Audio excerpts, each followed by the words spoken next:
Assalamualaikum warahmatullahi wabarakatuh. Saya Nesti Fadilah dari Farmasi A akan menyampaikan mengenai interaksi obat dengan penyakit. Sebelum ke interaksinya, saya akan menyampaikan terlebih dahulu apa itu interaksi obat dan apa itu interaksi obat dengan penyakit. Interaksi obat adalah perubahan aksi atau efek samping obat yang disebabkan oleh pemberian bersamaan dengan makanan, minuman, suplemen, atau obat lain. Sedangkan interaksi obat dengan penyakit merupakan peristiwa di mana obat yang ditujukan untuk penggunaan terapeutik menyebabkan beberapa efek berbahaya karena penyakit atau kondisi yang dimiliki. Saya akan membahas mengenai interaksi obat antihipertensi dengan gagal ginjal. Terdapat beberapa obat-obat yang dapat menurunkan fungsi ginjal, di antaranya obat antiinflamasi, obat antihipertensi, obat antibiotik, dan jenis obat lain seperti asiklovir, ranitidin, omeprazol, dan lain-lain. Karena saya membahas mengenai interaksi obat antihipertensi dengan gagal ginjal, maka saya akan membahas sedikit mengenai apa itu ginjal.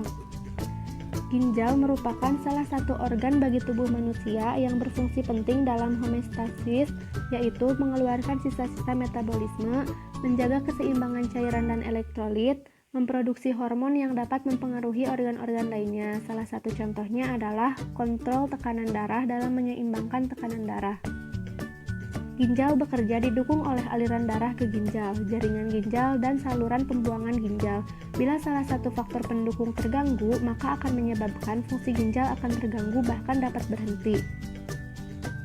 Terdapat beberapa kelompok antihipertensi, di antaranya angiotensin converting enzyme inhibitor atau ACEI, angiotensin receptor blocker atau ARB, aldosteron antagonis, diuretik thiazid, diuretik klop, potasium, sparing diuretik atau diuretik hemat kalium, kalsium channel blocker, dan yang terakhir beta blocker.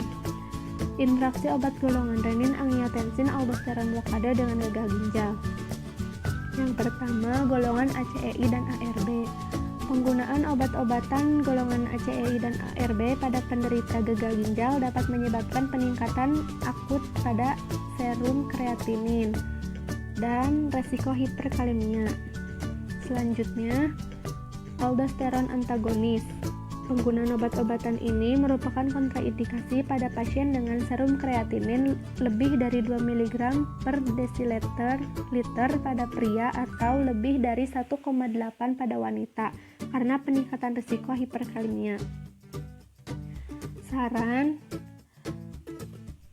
lanjutkan pengobatan ACEI dan ARB jika peningkatan serum kreatinin kurang dari 30%.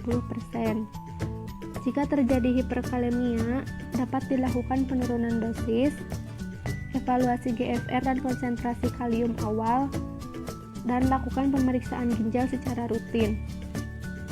Selanjutnya, golongan diuretik thiazid dengan gagal ginjal.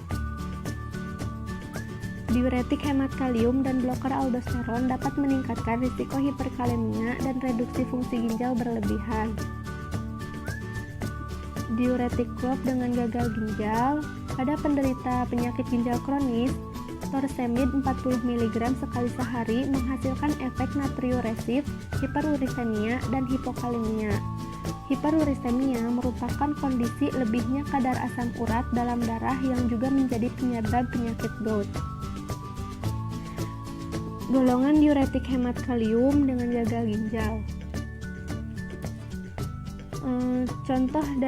Contoh obat golongan diuretik hemat kalium adalah amilorid. Amilorid diabsorpsi secara tidak lengkap dan memiliki durasi kerja sekitar 18 jam.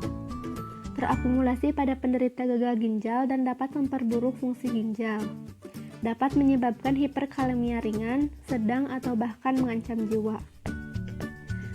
Sekian yang dapat saya sampaikan. Wassalamualaikum warahmatullahi wabarakatuh.